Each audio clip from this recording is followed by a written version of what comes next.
Chapter 43. What Cook Was Stirring. That night, Despereaux rolled the thread from the threadmaster's lair, along innumerable hallways and down 3 flights of stairs. Reader, allow me to put this in perspective for you.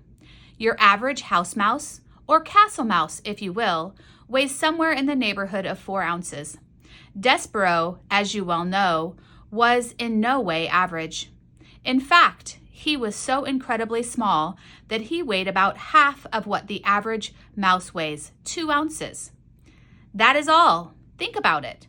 He was nothing but 2 ounces of mouse pushing a spool of thread that weighs almost as much as he did. Honestly, reader, what do you think the chances are of such a small mouse succeeding in his quest? Zip, zero, nada. Goose eggs. But you must, when you are calculating the odds of the mouse's success, factor in his love for the princess. Love, as we already discussed, is a powerful, wonderful, ridiculous thing, capable of moving mountains and spools of thread.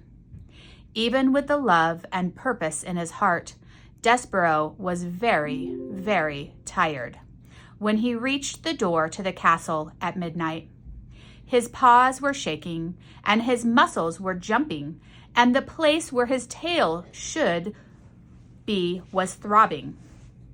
He still had a very, very long way to go into the kitchen and down many stairs of the dungeon, and then through, somehow, some way, through the rat-filled darkness of the dungeon itself, not knowing where he was going. And oh, reader, when he stopped to consider what lay ahead of him, Despereaux was filled with icky feeling of despair. He leaned his head against the spool of thread, and he smelled celery, where he thought of Hovis and how Hovis seemed to believe in him and his quest. So the mouse raised his head and squared his shoulders and pushed the spool of thread forward again into the kitchen, where he saw, too late, that there was a light burning. Despereaux froze. Cook was in the kitchen. She bent over the stove. She was stirring something. Was it sauce? No.